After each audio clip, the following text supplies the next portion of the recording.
Amerika nuhun pisan. Merokok mah aman nih? Aman. Nuhun pisan, aduh sudah mau ibaratnya mah berbagi ya sama si Inap gitu. Sedangkan ya teh bisa dibilang mah naonnya senior gitu. Mau di dunia nu karya mah. Lain atuh senior. Kurang budak lora. Saya teh kuno nyebut AA karena sieun kawalat itu. Gitu. Awal. Aduh sudah malang melintang mereka belasan tahunnya di industri fashion. Cobalah perkenalan ke audiensnya kita nih si Enough Media teh Amilka teh sebagai sosok apa ini? Saya sebagai sosok manusia biasa aja sih sebenarnya mah, dan kebetulan dipercayai punya brand. Oh, mantap. Punya brand, nama brandnya Super Sentimental Secret Theory gitu. Atau singkatannya? Super Sentimental Secret Theory. Secret Theory. Udah disingkat-singkat. Oh, udah disingkat-singkat ya. Gitu. Jadi ya itu brandnya sih masih baru, brand umur berapa ya, berarti mau 2 tahun nih. 2 tahun itu berarti 2019-20 2018 akhir lah. 2018 akhir. 2019 awal. 2019 awal. Berarti udah jalan 3 tahun itu. 2 tahun. Sekarang 2022-nya 2 tahun lah pokoknya. Udah ulang tahun juga, anniversary yang kedua teh belum. Oh, belum. Baru mau direncanakan gitu. Mangetakeun. Berarti 2019 2021 3 tahun. Tapi satuan kali ulang tahunnya 3 tahun. 3 tahunnya ya. Benar. Gitulah pokoknya baru 2 tahun gitu. Ya. Basicnya teh kan kalau yang saya tahu terutama ya hari kita mada, saya sekarang kan datang bukan sebagai tukang kain gitu kasar nama ya. Basicnya Amilka teh sebelum SSSD ini teh apa gitu backgroundnya gitu. Kalau background mah saya teh mulai terjun di dunia apa boleh dibilang mah clothing ya. Itu teh startnya mungkin dari produksi kali di tahun 2006. Nah, 2006 terus sambil sedikit-sedikit mencoba mendevelop brand. Nama brandnya Wellborn yang sekarang juga masih jalan juga gitu. Nah, terus di tahun 2000 itu tadi berapa? Tahun ayeuna kurangin 2 tahun deh. 2019. Gitu, mencoba keberuntungan baru gitu untuk menciptakan satu brand tapi yang basisnya eksperimental. Basisnya eksperimental. Gitu. Jadi kalau misalnya nanyain arahannya kemana Mil? Arahan yang kemarin mah saya bisa jelasin, tapi arahan ke depan mah saya nggak tahu. Dengaran ini kayak eksperimen. Jadi gaya bebas gitu. Gaya bebas gitu. Jadi ya itu tujuan si Super Sentimental ini dibuat itu bukan untuk justru untuk eksplorasi di bidang mungkin R&D-nya bisa lebih dipertajam lagi atau diperliar lagi gitu. Gitu ketimbang misalnya untuk brand Wellborn yang sudah berjalan berarti 16 tahun ya. Gitu. Oke. Saya teh kalau melihat desain dari si SST ini teh bisa dilihat mah punya diferensiasi gitu ya dari desain orang lain. Saya teh kadang mikir jelema teh dulunya teh apa gitu dia teh maksudnya teh sekolahnya dulu pas Amilka ya maksudnya zaman pas sekolah dulu apakah sekolah desain fashion design atau produk desain gitu apa gimana sih, soalnya kayaknya well prepared pisan gitu si setiap desain produknya gitu jika orang sekolah gitu. Basic sekolah mah dokter. Bukan dokter hewan. Kalau ini sih sekolah mah dulu informatika. Terakhir ya, tapi nggak beres. Jadi sekolah mah SMA.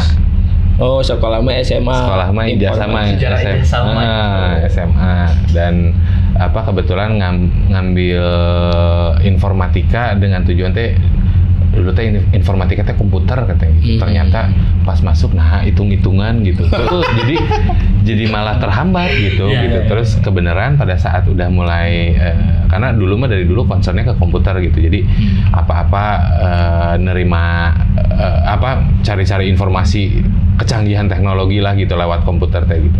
Diasumsikan teh di informatika teh dapat semua. Ternyata kan informatika mungkin lebih ke sistem dan terus prosesnya teh belajarnya teh hitungan gitu. Jadi sambil kuliah sambil juga ngerjain yaitu ngedevelop atau belajar tentang cara bikin baju gitu. Ternyata nggak nyambung gitu.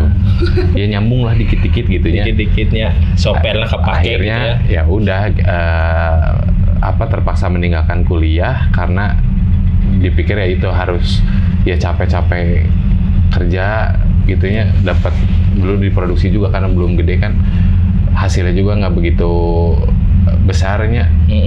Habis dipakai bayar kuliah juga. Bukan mendorong untuk orang-orang tidak kuliah ya maksudnya, tapi di kondisi itu saya jadi untung rugi gitu. Ya, basicnya mah pedagang Pak gitu. Ya. Gitu. Oh berarti pada saat lulus kuliah teh Amil Kamal langsung loncat ke produksi ya. Maksudnya teh dulu proyek pertamanya teh apa? Ngerjain barang orang atau langsung ke Wellbone itu? Tadinya itu udah sebenarnya sama ya konsepnya, super sentimental sama konsep saya dulu waktu sebelum jadi mah sama gitu. Eksperimen aja, suka gitu loh. Suka eksperimen gitu. Kebetulan ya di Sablon juga banyak hal-hal yang saya belum tahu. Jadi saya anggapnya itu teh bukan pembelajaran untuk mengejar sesuatu, tapi memang eksplorasi aja gitu, buat eksperimen aja gitu. Kumaha caranya bisa bikin gambar terus pada saat orang-orang di sana ada dulu mah kalau tahun 2006 teh kesana sini teh untuk tempat belajar saya teh banyaknya Sablon teh blok-blokan aja terus gitu. Blok-blokan teh tahu nggak sih? Iya, blok teh bukan blok-blokan tuh kayak gambarnya vektor gitu. Nah di situ tuh di tahun itu tuh dengan alat-alat sederhana gimana caranya saya bisa nyablon foto. Foto di Sablon. Kalau itu tuh raster lah gitu. Raster. Jadi nggak cuma sawarna dua warna doang gitu ya. Jadinya eksperimen ke sana gitu. Jadi bukan ngejar yang memang lagi rame Sablon blok-blokan, terus gua juga emang mencari market blok-blokan juga, tapi memang mencari market yang belum ada gitu. Gitu jadinya ya udah ngulik, diterapkan semuanya ke Wellbone, jalannya gitu. Si Wellbone. Nah, sempet kan dulu teh Amil kata sempat buka tempat produksi juga ya buat bikin kaos, studio sablon gitu ya. Itu berarti ngegarapin brand-brand lokal juga pada waktu itu. Iya betul gitu. Jadi salah satunya itu belum nyambung tadinya. Jadi untuk bisa menghidupi biaya makan sehari-hari, biaya eksperimen tadi gitunya. Kan harus tetap realistis ya gitu. Jadi hasil ya cari-cari orderan gitu. Dulu mah zaman Invictus, brand tua unggulnya, Legend. Terus ada banyak lah gitu. Pokoknya brand-brand di masanya mah gitu. Kita cari-cari sambil juga sedikit-sedikit eksplorasi di Wellbone. Jadi Wellbone juga boleh dibilang mah rada aneh gitu, mahiwal gitu. Mahiwal, ya.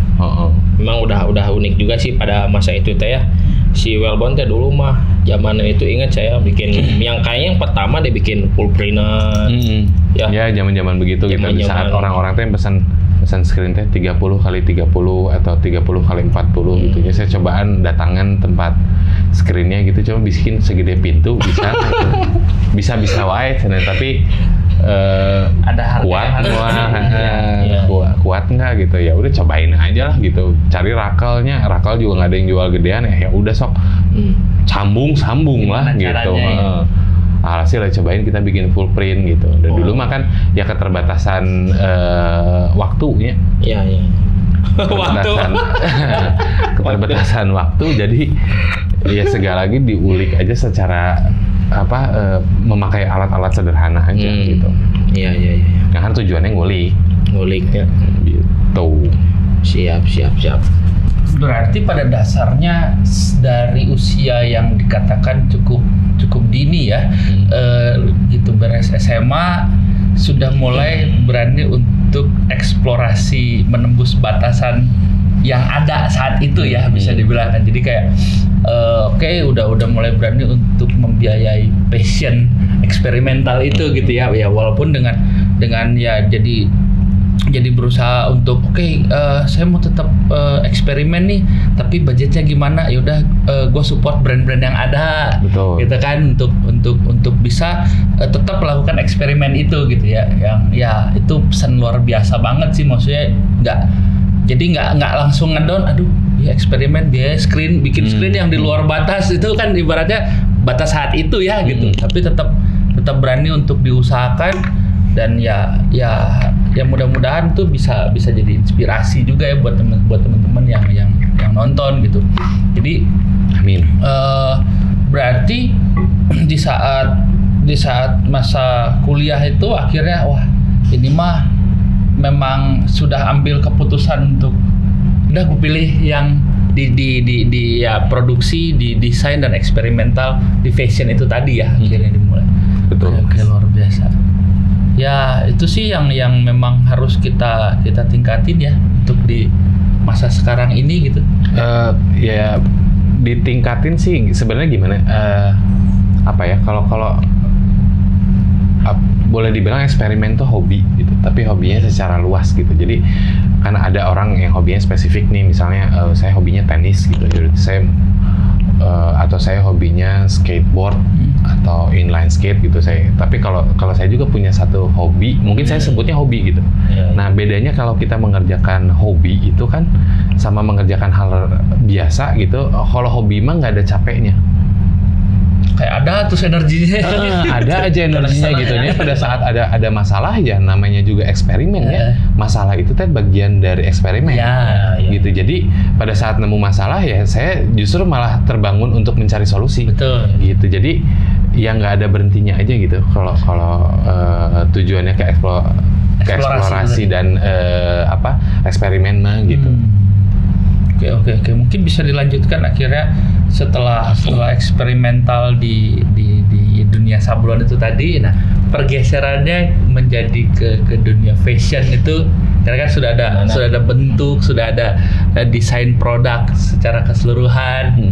Tadinya kan masih sebatas mungkin kalau gitu jadi cerita ke Wellborn ya. Kalau dulu Wellborn itu kan memang pada saat itu kita eksperimentalnya banyaknya di tentang produksi dan sablon, lebih tepatnya sih ke sablon dulu. Dulu kalau garment juga punyanya itu nggak tahun 2006. Jadi 2010 baru kita masuk ke garment, jadi ke kejahitannya gitu. Jadi order ke maklun aja dulu gitu. Pokoknya kita mah ngejarin gimana caranya kita bisa nyablon aja dulu. Nah, jadi pada saat itunya sudah tereksplor gitu si dunia sablonnya, kita mencoba sesuatu yang aneh itu kita terapkan di Wellborn dengan mungkin diferensiasinya itu dengan brand lain itu adalah sablon yang berbeda. Ya itu tadi yang tadinya blok-blokan sekarang main raster, main foto. Mungkin di saat semua orang juga udah pada main foto juga gitu.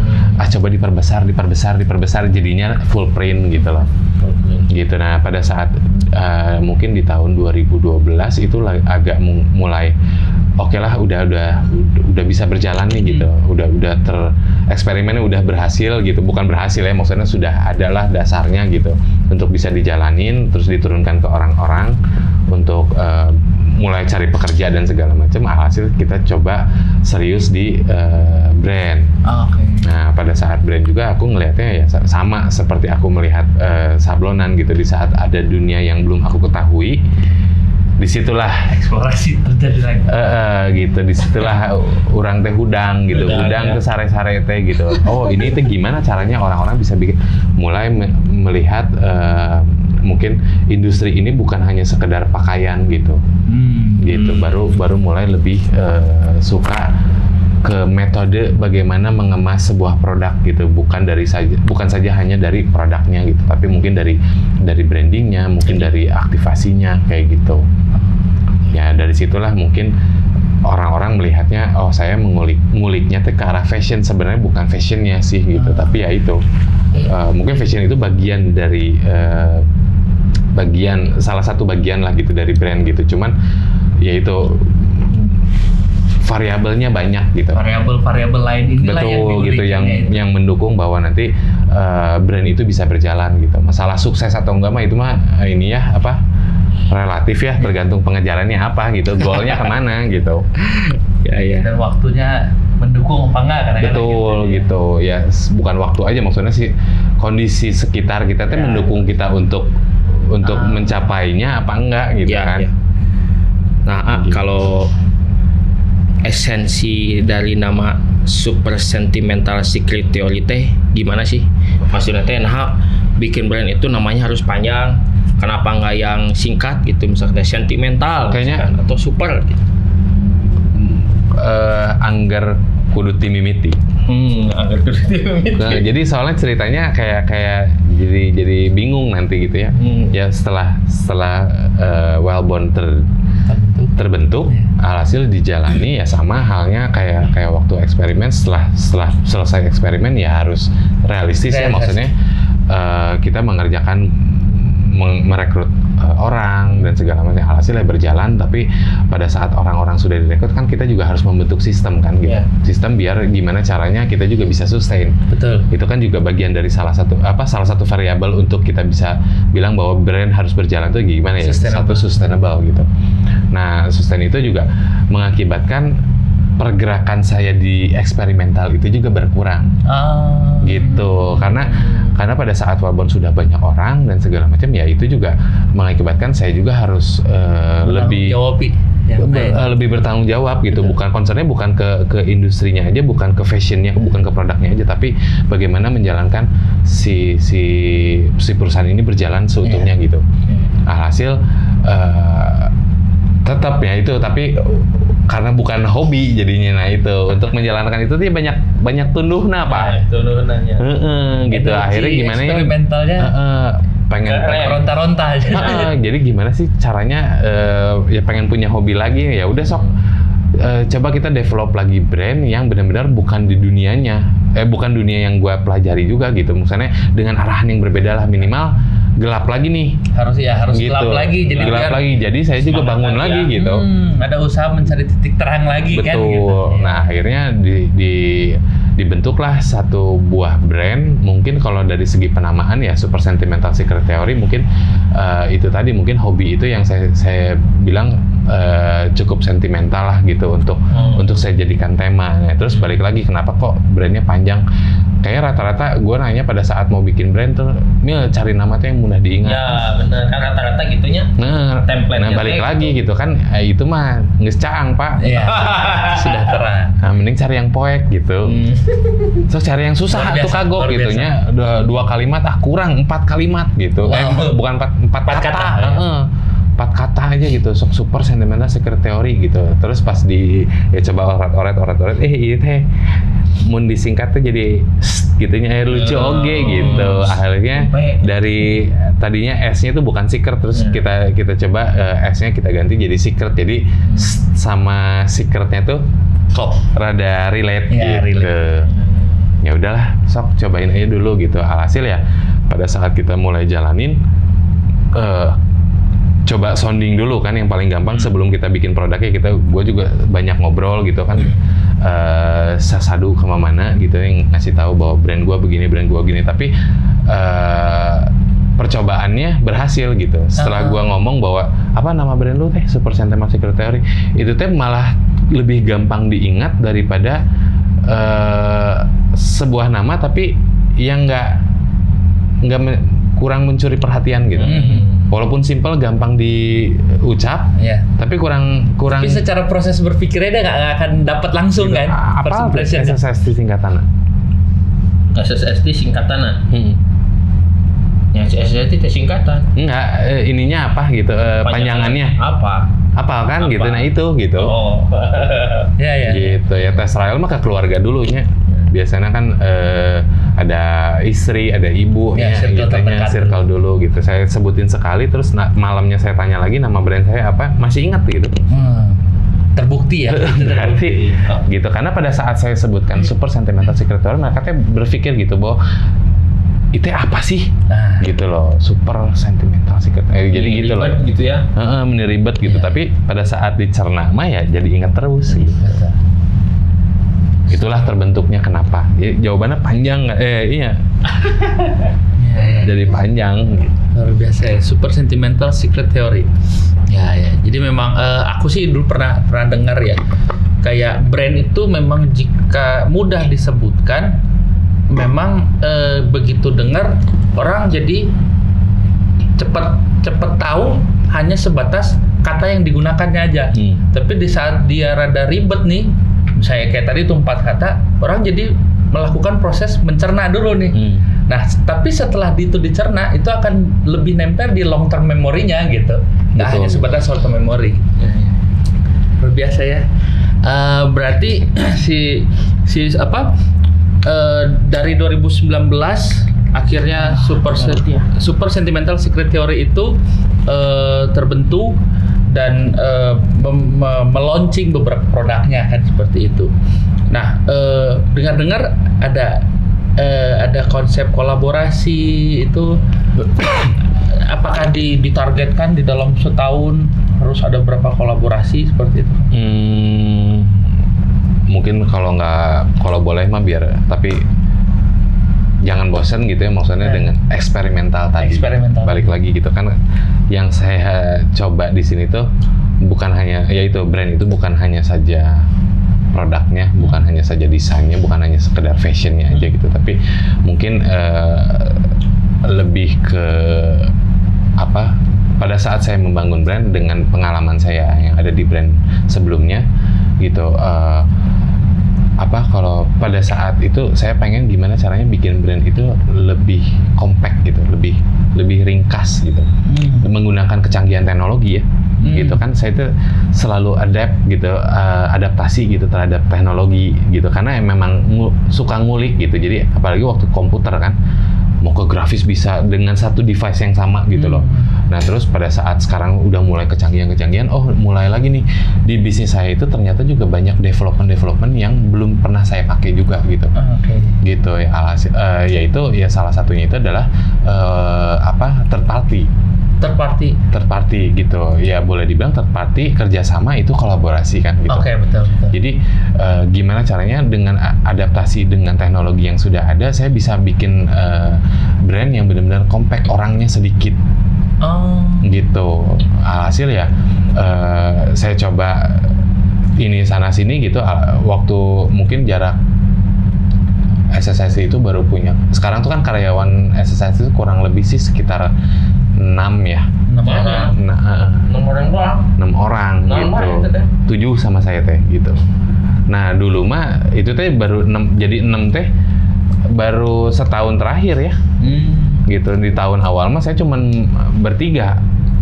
Tapi brand juga udah bisa berjalan gitu, maksudnya udah ada selling, udah bisa, tapi tetap semua orangnya masih bisa tidur gitu. Ya. Gitu. Cuman ya itu third party-nya banyak gitu. Alhasil saya juga bikin sistemnya semuanya itu harus berkolaborasi gitu, berkolaborasi dengan agensi, kolaborasi dengan agensi konten, mungkin third party fulfillment gitu.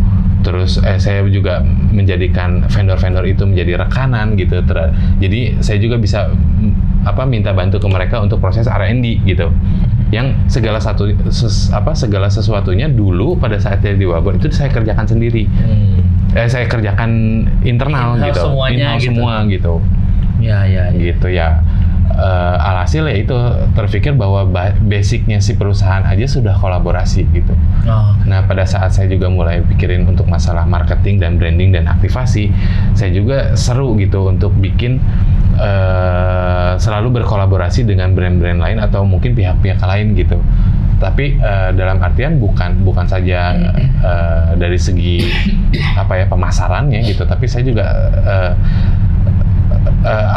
menurut saya kalau pada saat saya mengkolaborasikan brand saya dengan yang lain itu, saya tertantang untuk bisa kelihatan nggak ya SSST-nya gitu, super sentimentalnya bisa kelihatan nggak sih, DNA gue tebal nggak sih gitu. Jadi pada saat gue kolaborasi A, B, C, D, terus gimana caranya gue tidak menghilangkan unsurnya brand kolaborator gue gitu, dan gue juga tidak menghilangkan unsur dari brand gue sendiri gitu.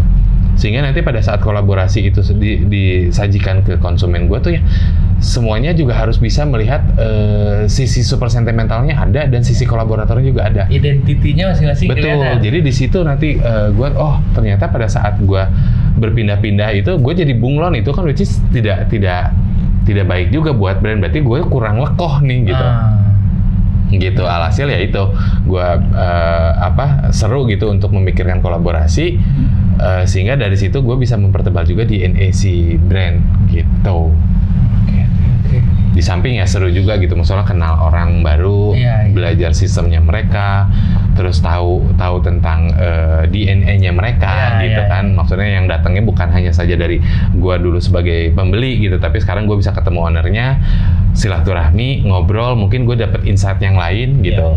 Dan itu juga bagian dari eksperimental juga gitu. Apa nanti gue bisa bikin mungkin kedepannya untuk di brand gue juga nantinya gitu.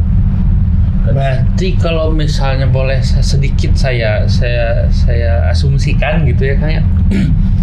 Yang akhirnya Kang Milka bisa membawa yang namanya eksperimental itu bukan lagi sesuatu yang harus terlalu rahasia di ruang gelap sendiri gitu kan, ibaratnya dengan jadi men-sharekan dan akhirnya berkolaborasi itu tadi ya.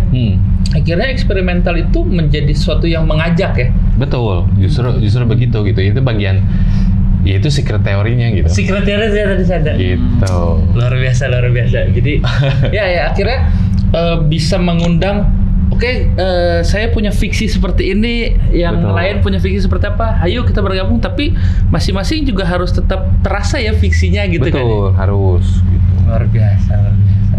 Oke, itulah dia super sentimental secret itu luar biasa. Panjang. Nah, kalau ini kan brand ini teh tadi seperti yang Abi bilang teh eksperimental ya. Otomatis kan kayak ngedesain produk pun harus dengan polanya. Sedangkan kita lihat dari beberapa desainnya si SST teh bang, bisa dibilang mah ribet lah ya. Itu saya penasaran sih, itu ngedesain polanya teh Amilka langsung ada ini atau gimana? Yang pastinya kolaborasi pikiran antara gua dan ahlinya gitu. Jadi ya boleh dibilang mah SSC bisa jadi dari mulai produknya, dari mulai kontennya, dari apa itu tuh hasil kolaborasi pemikiran kita semua gitu loh. Mungkin Eko di sini juga turut menghadirkan kenapa SSS bisa seperti ini. Ada tangan Eko juga di sini, benar nggak sih? Benar nggak sih? Gitu kan, gitu. Tapi memang pada proses pada saat kita kolaborasi dengan ya contohnya dengan Gamatex itu juga kan benar-benar tukar pikiran gitu loh. Sehingga nanti pikiran itu mungkin saya bawa nantinya gitu. Gitu. Jadi